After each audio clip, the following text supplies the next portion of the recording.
Bul, menyamar sidangnya hana galak ketanya. Putanya harus lambaikan tangan. Jangan lambaikan tangan, tapi lambaikan duit. InsyaAllah bakalan suka. Langsung singa haju guyu lamar. Kak, mesa cawak tanya hana jipakole ketanya kiban. Tapi hana salah tu siapa?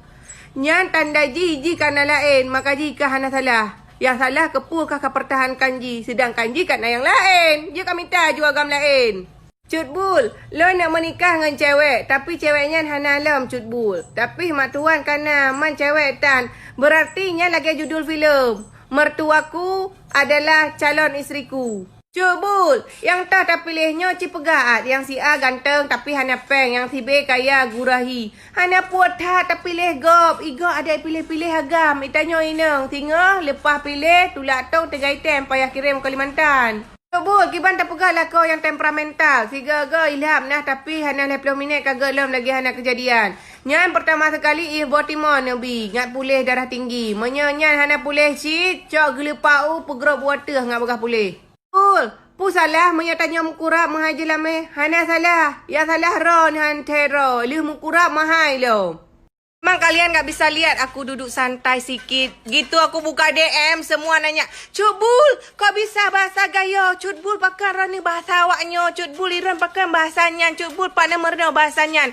Hey, harus kalian ketahui ya. Jadi dulu aku di BRI Blang Kejren. KCP cabang Kota Cane itu. Di Blang Kejren aku pernah tinggal 3 tahun. Di Kota Cane kurang lebih hampir 2 tahun ya. Jadi pelajaran untuk kita, di mana bumi dipijak, di situ langit dicunjung. Awakah jangankan bahasa gop, bahasa droh hang ketem tutu. Baru tingkat Banda Aceh kajak. Pak kane kawa. Maksudnya enak li lo di Banda. Di sini kok hana pahle kan watai berasal lungwo kan merompok sinyo. Siapa tuh namanya sinyo? Alah, udah lupa kan maksudnya kan hide kuliah semester pet. Jadi nyok katuo. Jadi kan bahasa Aceh je agak menjampu-jampu, kasusah perahaba. Maklumlah kan kamu hide sama-sama awaknya sit ngomong bahasa Indonesia. Jadi emang kayak nggak tahu ya kayak mana enaknya kuliah di sana. Nak lilo, sesekali mainlah ke Banda kelen. Pergilah kelen ke Banda. Nyamiana urung tu saja. Oh, apa Aceh katru, apa kampung. Ngomongnya bahasa Aceh, bahasa Indonesia aja. Apain mah bahasa Aceh, nampak kali orang kampung. Nyan punya awak rot. Nyan punya lagi nyan, hana acara.